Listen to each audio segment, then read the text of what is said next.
Irmãos, nosso Senhor Jesus Cristo, Ele antes de ascender aos céus, Ele preparou uma equipe, pessoas que viriam a ser os seus embaixadores, aqueles que estariam representando o reino de Deus e, consequentemente, pregando, anunciando o reino de Deus. Ele disse lá em Marcos: ide por todo mundo e pregue o evangelho a toda criatura. Em Mateus ele disse: ide e fazei discípulos de todas as nações, batizando-as em nome do Pai, do Filho e do Espírito Santo, e ensinando-as a guardar tudo o que eu vos tenho ensinado. Depois de ele ter ressuscitado, no livro de Atos dos Apóstolos, no capítulo 2, quando eles estavam ali reunidos, esperando no cenáculo, mais de 120 irmãos reunidos no cenáculo, e estavam ali fazendo o quê? Aguardando uma promessa que o Senhor Jesus Cristo lhes havia feito, promessa essa que ele estava repetindo o que estava escrito no livro que está escrito no livro de Joel, a respeito do batismo com o Espírito Santo. E nosso Senhor disse: recebereis poder ao descer sobre vós o Espírito Santo, e ser-me-eis testemunhas, tanto em Jerusalém, como na Judéia, como em Samaria, e até os confins da terra. E naquela época, irmão, não tinha muitas maneiras, muitos modos de se pregar o evangelho e de evangelizar. Tinha da forma como Jesus fazia. Ele estava na sinagoga, ele ia na sinagoga e ele lia a palavra e explicava a palavra. Ia no templo, também fazia da mesma forma. E ele tinha esse acesso, porque não era qualquer pessoa que subia lá e falava: eu vou falar o que eu... Não, ele tinha acesso porque ele foi ensinado na escola de rabinos. Então, ele tinha esse acesso. Por vezes ele está no púlpito e ele pede um determinado livro para o assistente, e aqueles livros não eram igual nós carregamos hoje, logicamente, a Bíblia, né? Mas eram rolos, que ninguém podia sair carregando esses rolos para a rua, ninguém. Então ficava guardado, e quando as pessoas, e todos os sábados, então eles se reuniam na sinagoga e a palavra de Deus lhes era ensinado, era pregada. Ou então ele pregava também na beira-mar, pregava na praça, pregava em aldeia, era o método, era o meio que ele tinha de pregar o evangelho. Certa ocasião, as pessoas rogaram para que ele ficasse num determinado lugar. Falou: não, eu não posso ficar aqui, porque existem outros locais e outros lugares que eu devo e tenho que anunciar o evangelho. Então ele não parava unicamente em um lugar, mas ele lançava a semente por todos os locais, por todos os lugares. É por isso que ele pregou a respeito da palavra do semeador. Ele era esse semeador, e nem todas as pessoas que ouviam a mensagem dele se convertiam, nem todas as pessoas se convertiam. Haja visto em João capítulo 6, que quando ele está fazendo o sermão a respeito do pão da vida, muita gente foi embora, muita gente deixou, muita gente o abandonou. Mas isso não trouxe a ele uma lamentação, isso não trouxe a ele uma baixa estima, isso não trouxe a ele algo: ninguém aceitou a minha mensagem, eu nem vou pregar mais, eu nem vou falar mais de Jesus. Não há nada disso, em absoluto. Porque às vezes acontece isso com os pregadores. Estou pregando para 3, 4, 5, 10, 15 pessoas, é muito pouca pessoa. Que não é muito pouca pessoa, coisa nenhuma. Se você ganhar uma alma para Jesus, é uma coisa esplendorosa, vale mais do que o mundo todo. Né? E muitas vezes a pessoa fica desanimada, porque o Senhor concedeu a ela ali 5 pessoas para ela cuidar, concedeu a ela 9 pessoas, concedeu a ela 10 pessoas, concedeu a ela 15, 20, e muitas vezes o coração dela se abate, porque não tem o número suficiente de pessoas que ele desejava ter. Mas Deus, ele dá aquilo que nós temos com a graça e misericórdia dele, é capacidade. para ensinar, para orientar no nome dele. Então isso não pode causar desânimo em nosso coração, nem mesmo quando você prega e a mensagem tua não é aceita. Você tem que cumprir, nós temos que cumprir o que o Senhor disse: prega o Evangelho, das outras coisas cuido eu. Anuncia a pregação, fala de Jesus, anuncia o Senhor, das outras coisas cuido eu. Então esse era o método, esse era o jeito, essa era a maneira deles pregarem, deles anunciarem, né? Mas há uma maneira, irmão, depois desse tempo, logicamente, a evolução, veio aí a Bíblia impressa, né? Depois de muito tempo, todo mundo pode ter acesso à Bíblia. Hoje pode-se anunciar o Evangelho através do rádio, através da televisão, através de viagens. Hoje se pode pregar o Evangelho através de um folheto que você pode entregar para um, para outro. Hoje você pode anunciar o Evangelho pela internet, Instagram, né, pelo Zap, muitos meios, muitas maneiras, muitos modos, muitos jeitos. Mas existe um tipo de pregação que não mudou. Existe um tipo de pregação, e é sobre esse tipo de pregação que eu quero falar para você. Quero falar para a igreja esse tipo de pregação. E para falar sobre isso, eu quero ler com você o que o apóstolo São Paulo escreveu à igreja que ele mesmo fundou, aonde ele ficou pastor durante 1 ano e 6 meses, e que ele afundou na sua segunda viagem missionária, e que ele fez posteriormente recomendações àquela igreja. E eu quero ler um versículo que está escrito no capítulo 1, versículo 10 de 1 Coríntios. Se você tiver a Bíblia e quiser ler comigo, então creio que vamos colocar aí no telão para nós acompanharmos.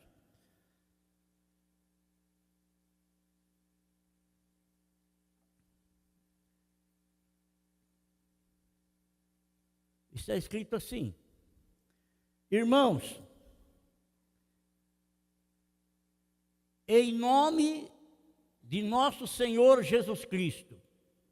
Então, Paulo, estava escrevendo, mas ele não estava usando a autoridade dele para falar em nome dele. Mas como representante de Cristo, ele estava falando em nome do Senhor. Da mesma forma que João, ao escrever as 7 cartas à igreja, ele o está fazendo em nome do Senhor, escrevendo para os líderes da igreja. Ele o está fazendo não na autoridade dele, mas na autoridade do nome do Senhor Jesus Cristo, como representante dele que ele era. Então diz assim: em nome de nosso Senhor Jesus Cristo, suplico, é além de pedido. Então era uma coisa meia urgente, era uma coisa que estava trazendo um certo temor, um certo medo, uma certa desconfiança, uma lâmpada amarela de advertência que estava sendo acesa. E ele fala: suplico a quem? A todos vocês. Não é a uma pessoa diretamente ou indiretamente, mas a toda a igreja de Corinto, lá no primeiro século. O que ele pede? Que concordem uns com os outros. Então, ele está pedindo para que os membros da igreja de Corinto tivessem concordância entre eles. Concordância. Às vezes nós não concordamos com a ideia desse, com a ideia daquele. Mas a partir do momento que nós temos uma autoridade sobre nós, como Paulo exercia a autoridade apostólica sobre a igreja, por ser o fundador e por ser aquele que orientava espiritualmente e doutrinariamente aquela igreja, então aquele grupo de pessoas, um pensava diferente, outro diferente, mas todos tinham que estar submissos àquilo que a autoridade eclesiástica, a autoridade pastoral, apostólica de Paulo estava exercendo. E ele fala: no que falam, ser unânimes no que falam. Para quê? Para que não haja divisões. para que não haja divisões entre vocês. A divisão, ela não é divina. A divisão, ela surge através dos desejos, do querer, da vontade humana, por faltar a submissão. Por faltar a submissão. Então, o apóstolo está pedindo isso, porque aquela igreja no primeiro século, ele quer alertar você, se aquela igreja no primeiro século já havia alguns sinais de divergência que mostrava a insubmissão ao líder, e isso não terminou lá com a carta do apóstolo São Paulo, não foi tudo resolvido. Isso vem se desenrolando no tempo, na história da igreja, vem se desenrolando, está nos nossos dias e continuará até o momento que a igreja seja arrebatada. Por quê? Presta atenção no que eu vou dizer para você. Irmão, não existe uma igreja perfeita, e você não está aqui por isso ser uma igreja perfeita. Nós todos que estamos aqui somos uma comunidade de pecadores, arrependidos, perdoados, lavados e remidos no sangue de nosso Senhor e Salvador Jesus Cristo. É isso que nós somos, mas nós continuamos a falhar, nós continuamos a errar, nós continuamos a tropeçar, nós continuamos a arrancar até a tampa do dedão. Continuamos, porque nós estamos num processo de aperfeiçoamento, e se nós estamos num processo de aperfeiçoamento, consequentemente, existe em nós coisas que precisam ser eliminadas, e muitas vezes as coisas que precisam ser eliminadas, elas estão escondidas lá dentro de nós, e de repente, elas explodem, de repente, elas aparecem, de repente, elas surgem, um sinal de que precisa de santificação aquela área da tua vida. Precisa do trabalhar de Deus naquela área da sua vida. Precisa uma lapidação de Deus nesse diamante que você é, mas que para ser mais precioso precisa ser lapidado. Então ele informa a respeito da união que eles deviam ter. Porque toda quanto a falha existe dentro de uma igreja, não existe da parte de Deus. E toda perfeição que existe dentro de uma igreja, existe por ação daquele que é perfeito. O Espírito Santo de Deus. O Espírito Santo de Deus. A perfeição está no Espírito de Deus, na santidade de Deus. Então, eu vou sair dessa igreja, estou cansado, aquele diácono me arrebentou aqui com ele. Né? Eu não sei, e sabe, fica arrumando um monte de conversinha. Irmão, Jesus Cristo, Hebreus capítulo 2, versículo de número 2, olhando firmemente para Jesus, que é o autor e consumador da nossa fé.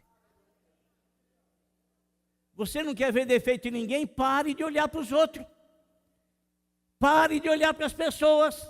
Pare de olhar para aqueles que são idênticos a você. Igualzinho. Comece a olhar e imitar a Jesus Cristo. Porque é isso que a Bíblia fala, recomenda. Olhando para Jesus. Numa versão diz, olhando perseverantemente. Outra diz assim, olhando firmemente. Não tire os olhos da pessoa de Cristo. Fica focado nele. Ele é o consumador. Ele que iniciou a boa obra em você. Ele é aquele que vai terminar, acabar. Consumador da fé. Aquele que consuma a fé. Quando nós estivermos no céu, nós não vamos precisar mais de fé. Não vamos precisar mais. Mas enquanto estamos aqui, a fé é a nossa âncora, firmada na palavra de Deus. Amém?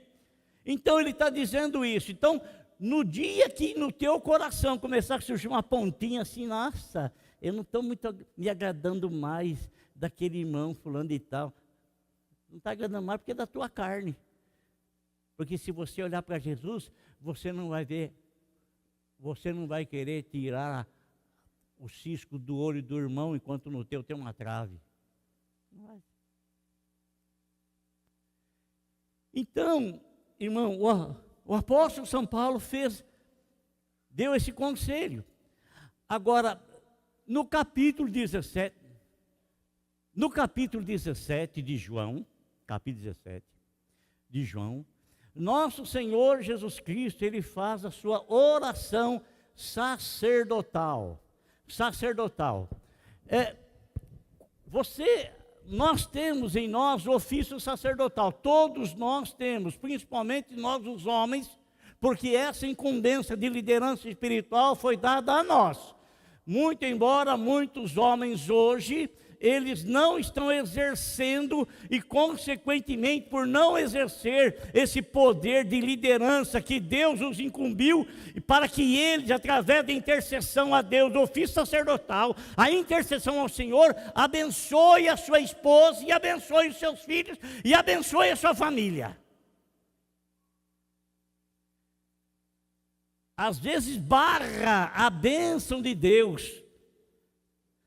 Mas quando o homem, ele eleva a sua oração ao Senhor, intercedendo pela sua casa, pela sua família, ele pode ter a convicção de que o Senhor Jesus Cristo estará, ou o Senhor Deus estará, o Espírito Santo estará ouvindo a sua oração e, consequentemente, trazendo e dando resposta da maneira como você vai orar.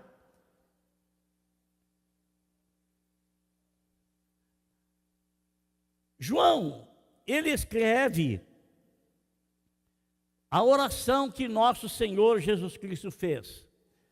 Sabe, irmãos, como é que João, porque Mateus, que também era um apóstolo, era um discípulo, se tornou um apóstolo, Lucas, que era um médico, que escreveu assim as coisas, ele procurou os maiores detalhes, ele procurou fazer minuciosamente o evangelho que leva o nome dele.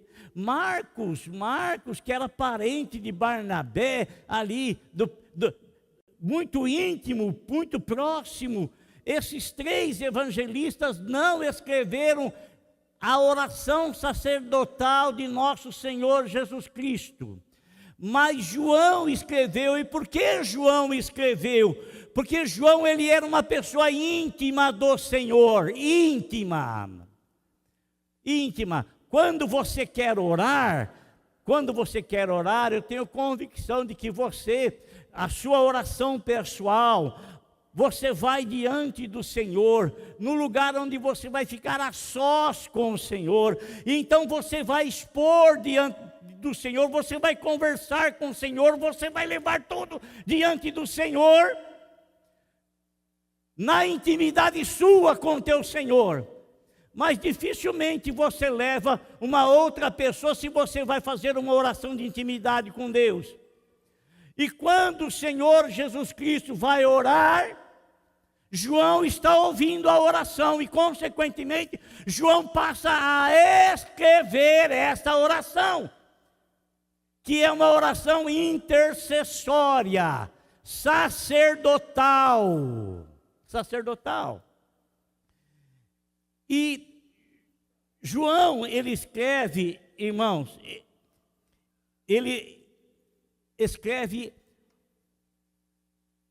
oração que o Senhor Jesus Cristo fez, e eu quero aqui tirar aqui 6 pontos ou 7 para poder falar para vocês daquilo que o Senhor Jesus Cristo citou na oração. E eu quero falar sobre a evangelização sem usar a palavra de boca fechada. Você sabe lá o que Pedro escreveu para a mulher: mulher, não fique brigando com teu esposo. Você vem na igreja, você acha que é santarona, chega lá, você começa a cruzar teu esposo de um monte de coisa, você acha que você vai ganhar ele para Jesus, mas não vai mesmo, não vai mesmo, mas não vai mesmo. Se você seu marido chegar em casa, você é crente agora, e ele chega em casa, e já vem ele, já vem a bênção. Quando fala já vem a bênção, não está querendo dizer que é uma bênção, quer dizer que é uma maldição, né? Reclamando, resmungando. Tudo que o marido faz, ela já está pronta para soltar navalha nele. Tudo que ele fala, ela está pronta para cortar. Tudo que ele fala, se ela agora é santa, tudo que ele fala, ela já quer contradizer com a Bíblia Sagrada. Vai encurralando o camarada, vai jogando o camarada para a rua.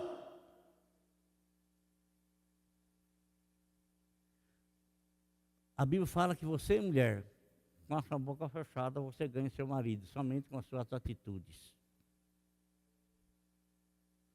Está errada a recomendação da palavra de Deus? Está errada? Está errada? Está errada a recomendação da palavra de Deus? Então, ele falou: olha, mulher, fica quietinha, cumpre o teu papel dentro da tua casa como esposa sábia, que edifica o lar, não que quebra, não que estoura, não que arrebenta o lar. Porque a pessoa arrebenta o lar usando a palavra de Deus, intimidando o esposo, abriu a boca, já tem lapada nas costas. Falou outra coisa, aí o camarada chega em casa, não abre nem a boca mais, fica quieto, não fala mais nada. E aí ela fala: mas eu não sei por que meu marido não conversa mais comigo, porque não tem jeito de conversar. Não tem jeito. Então, irmãos, aqui, uma das coisas que o Senhor Jesus Cristo pede, eu sei que primeiramente ele orou por ele mesmo, mas eu quero referir as coisas que ele pediu na oração em favor dos seus discípulos. E a primeira coisa que eu encontrei aqui foi que ele pede a proteção de seus discípulos. Ele pede proteção. Na oração intercessória que ele fez a Deus em favor dos seus discípulos, ele começa pedindo proteção. Se ele pede proteção, é porque nós poderemos ser atingidos por qualquer coisa que vier, se estivermos desprovidos da proteção dele. Então ele diz assim, João 17:11, não ficarei mais no mundo, mas eles estão no mundo, eu vou para ti. Pai Santo, protege-os em teu nome. Protege-os em teu nome. Então o Senhor Jesus Cristo estava orando pelos seus discípulos, pedindo a Deus: Senhor, protege-os em teu nome. E olha que coisa interessante que Jesus Cristo fala: protege em teu nome, o nome que me deste. Então, o Senhor Deus vai proteger você no nome que Ele deu para Jesus. Então, nós sempre usamos o nome, Deus te abençoe no nome de Jesus. A Bíblia fala que tudo que nós iremos fazer, nós devemos fazer em nome de Jesus, usando a autoridade do nome de Jesus. Expulsar demônio em nome de Jesus, pregar em nome de Jesus, orar em nome de Jesus. Esse é o nome que Deus deu para proteger a igreja do Senhor.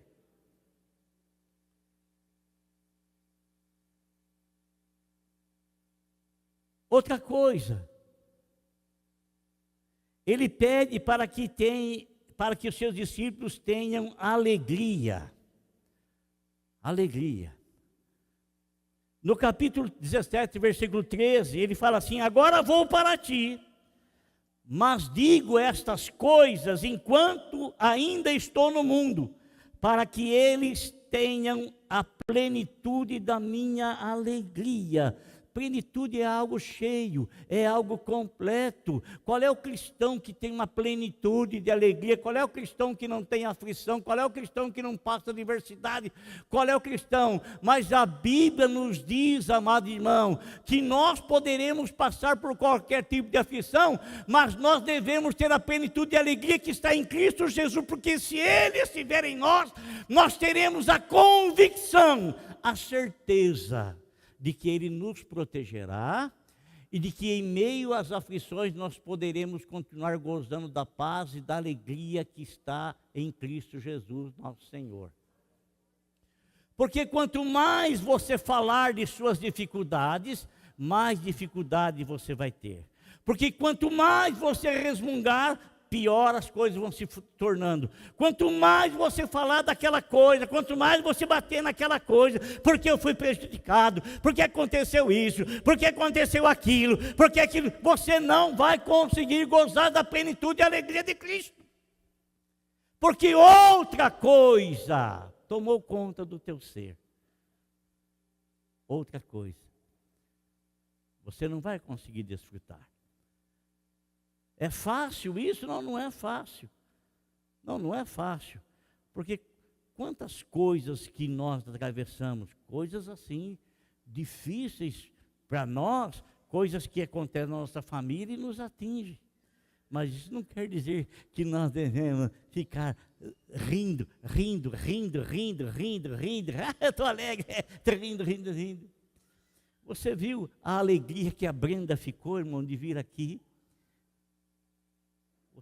Uma alegria contagiante, uma alegria inocente, uma alegria gostosa, uma alegria plena.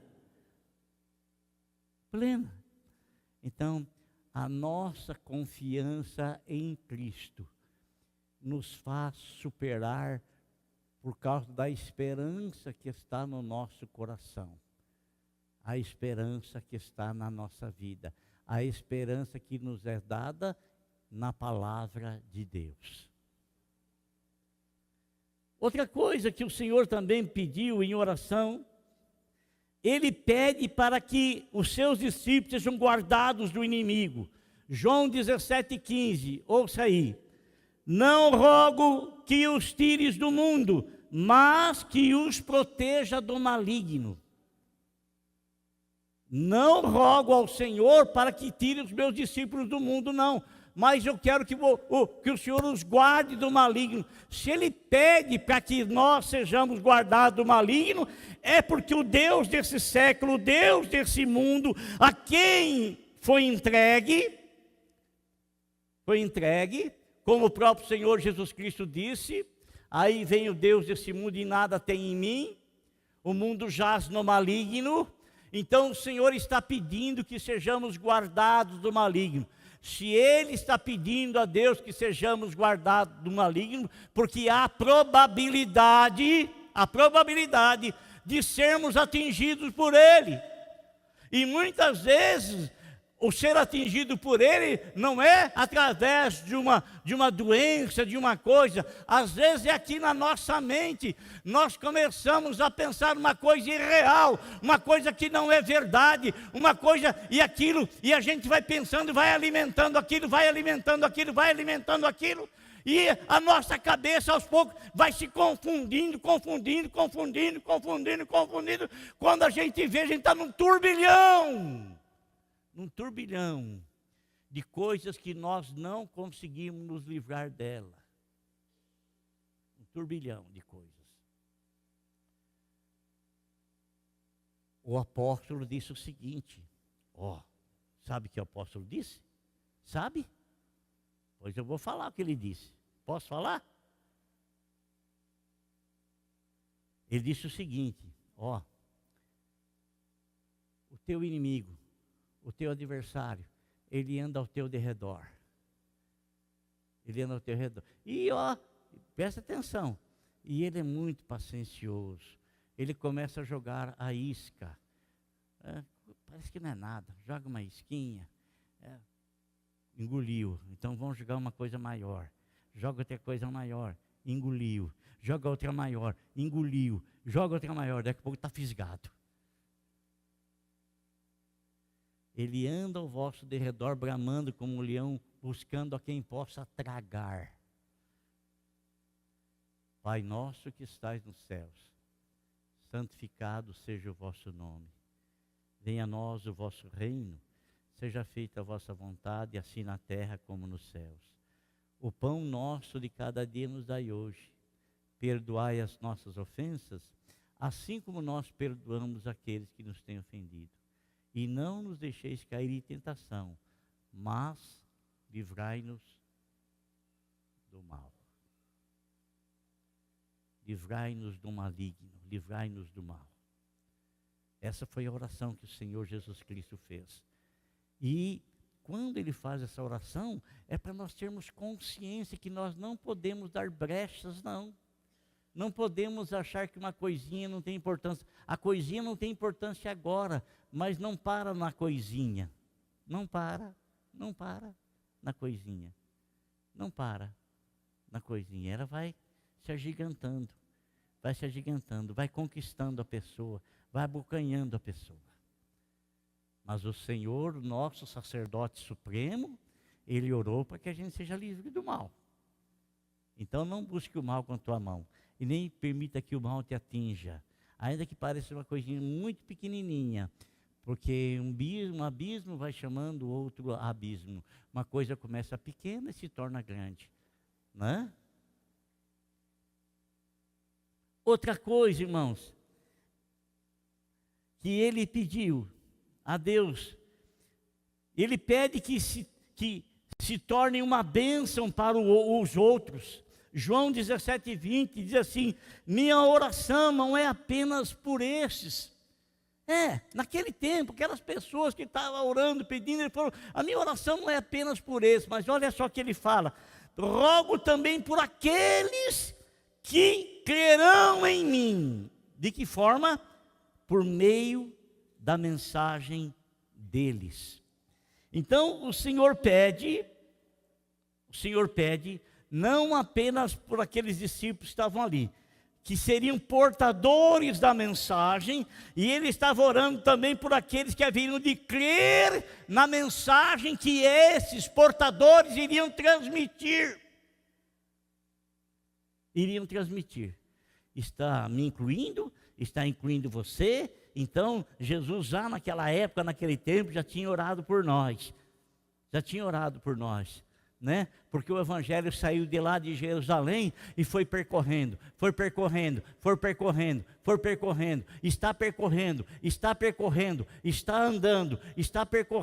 percorrendo, e nós estamos crendo na mesma mensagem que Jesus iniciou pregando, que depois os seus discípulos apóstolos continuaram pregando, depois os demais homens que foram levantados por Deus, que pregaram, que continuaram a pregar, está chegando aqui em mim, está chegando aí em você, você que pregou para alguém, você que já falou para alguém do amor de Deus, você que já alcançou alguém com o amor de Deus, e aquela pessoa que você alcançou com a palavra de Deus, o Senhor Jesus Cristo já tinha orado por você e já tinha orado por ela também.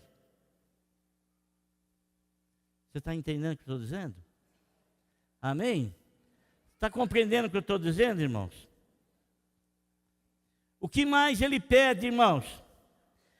Ele pede também, em João 17, ele pede a santificação dos seus discípulos. Santifica-os na verdade, a tua palavra é a verdade.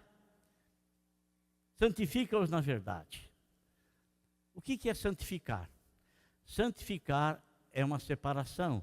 Quando nós nos convertemos ao Senhor, nós somos lavados e remidos pelo sangue de Jesus Cristo, nós somos tirados do Egito, e agora nós vamos ter uma peregrinação com o Senhor, e às vezes essa peregrinação se dá durante o deserto, e no deserto a gente começa a ter experiências com o Senhor, no deserto a gente tem uma necessidade, tem outra necessidade, isso, aquilo, mas o Senhor vai trabalhando a nossa vida, vai santificando a nossa vida, porque a conversão nos dá direito ao céu. Mas a santificação é a preparação, é a purificação, é a separação que o Senhor faz da nossa vida, para que no momento adequado o nome dele permaneça constantemente, não só de vez em quando, sendo glorificado na nossa vida. A santificação. É uma coisa progressiva, permanente. Progressiva, permanente. Estamos numa preparação para herdarmos a terra prometida. E sabe, o apóstolo escreveu o seguinte: sem a santificação ninguém verá o Senhor. Porque não tem como. Porque Deus é santo. Ele se tornou carne, não se tornou pecador. Se tornou carne, assumiu a forma humana e assumiu o corpo para oferecer a Deus em sacrifício, porque era um corpo imaculado, santo, puro, sem mácula, sem ruga, sem absolutamente nada. Santo. Então, era um sacrifício perfeito que foi oferecido a Deus e foi aceito por Deus. Esse sacrifício foi feito em favor de todos os pecadores. Ele não era pecador, mas ele pegou o pecado de todo mundo, levou sobre si e ele se tornou pecado, não pecador, se tornou pecado cravando o pecado na cruz, morrendo, porque o salário do pecado é a morte, e ele não tinha pecado, então ele não tinha que pagar esse salário. Eu que tinha, você que tinha, nós que tínhamos que pagar esse salário. Nós é que tínhamos que... Mas ele se fez pecado, cravou na cruz, e depois de 3 dias ele venceu o pecado, porque o pecado não teve domínio sobre ele, porque a morte não teve domínio sobre ele, porque ele não era pecador. Então ele ressurgiu dentre os mortos e garantiu a todos nós que nele cremos, garantiu a vida eterna por ele ter vencido. E se a vida eterna está nele, nós estando nele, nós vamos ter aquilo que ele nos deu, que é a vida eterna. Mas nós não poderíamos sem Jesus ter vindo ao mundo, não poderíamos ter identificação nenhuma com Deus, porque Deus é santo e o homem é pecador. Não tinha como, não se encaixaria. Por isso que a Bíblia fala: sede santo, porque o vosso Pai que está no céu é. Sede santo, porque o vosso Pai que está no céu é. Eu vou dar mais uma chance. Está lendo a Bíblia? Sede santo, porque o vosso Pai que está no céu é santo. Não precisa nem ler a Bíblia para saber disso, né? Ele é santo. Então, não havia identificação. Por isso que o homem estava totalmente perdido, sem acesso ao Pai. Então, o Filho vem, morre pelos pecadores, se identifica com o homem, morre pelos pecadores, vence o pecado, e ele então, através do sangue dele, ele pode me lavar, me purificar e me santificar, para que eu tenha comunhão com Deus.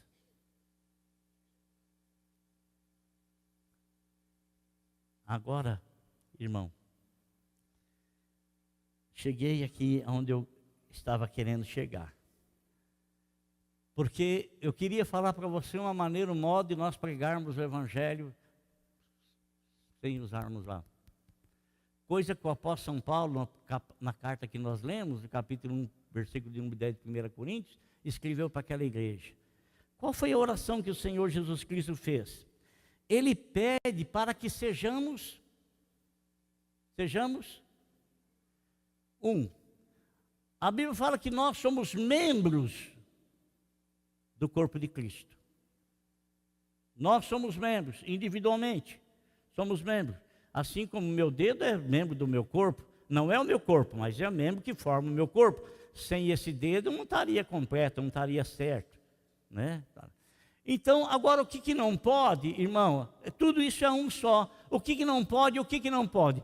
Eu não posso pegar, irmão, um serrote e pôr meu braço lá e serrar meu braço, Você não está me servindo mais. Não posso. Porque todo o meu corpo vai sofrer por causa disso. Todo o meu corpo vai padecer por causa disso. Então, o Senhor, Ele fala o seguinte, olha, 17 e 21.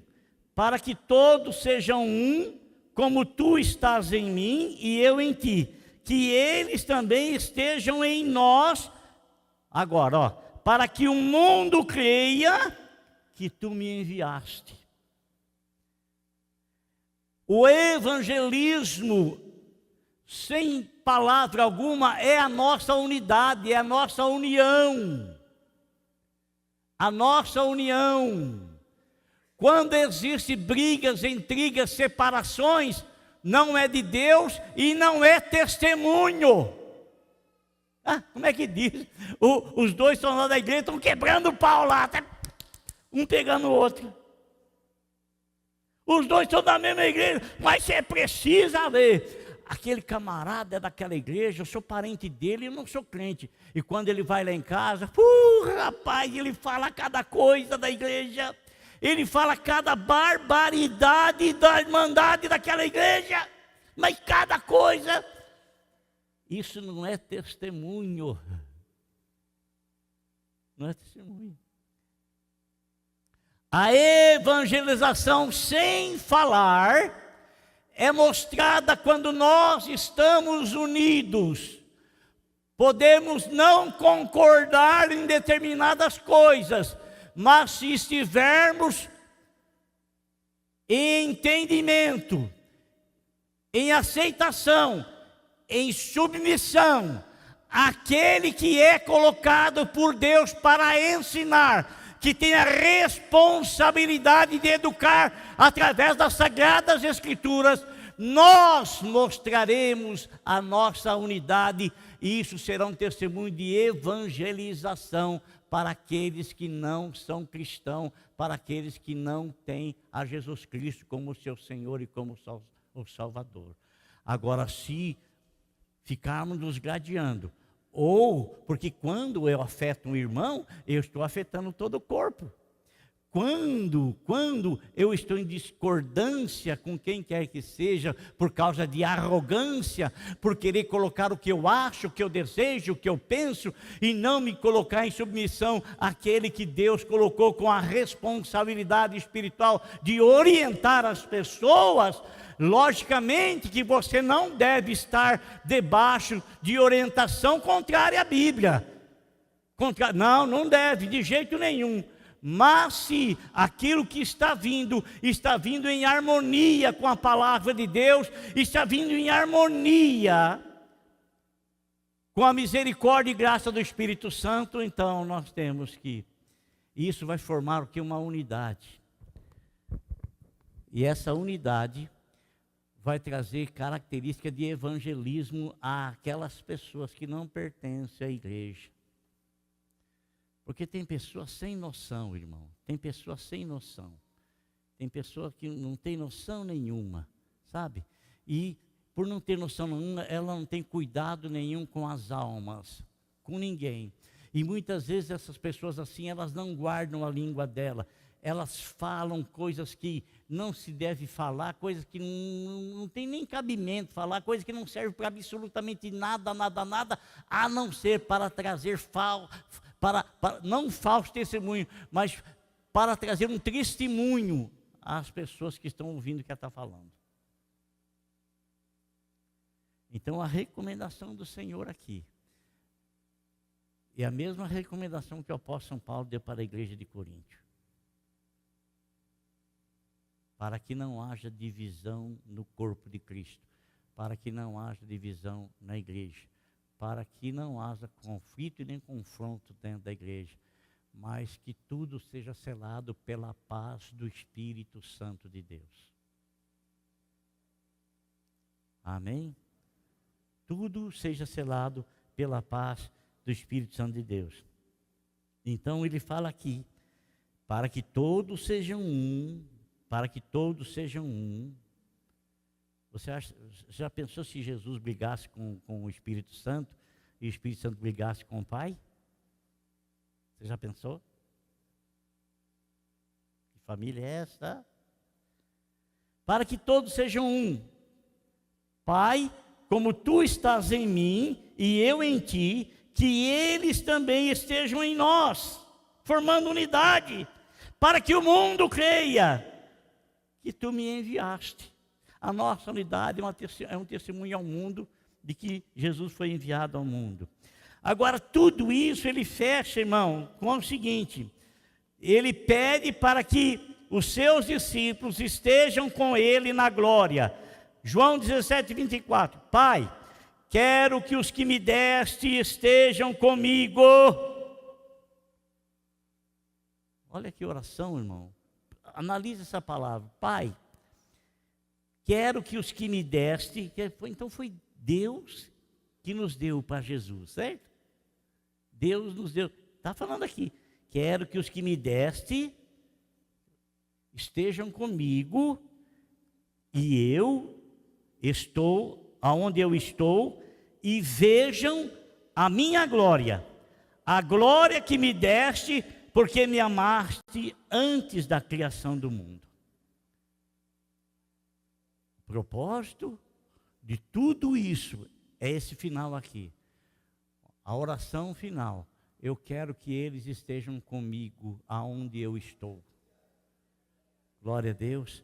E que eles vejam a glória que tu me deste antes que o mundo existisse. Amém? E para concluir, irmão, eu quero ler com você, bem rapidinho, o Salmo de número 133.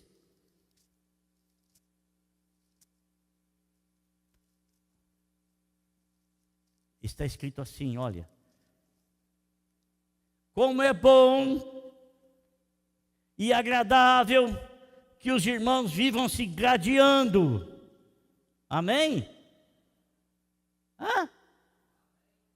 Amém? Muito bem. Não é amém, não. Como é bom e agradável quando os irmãos fazem o quê?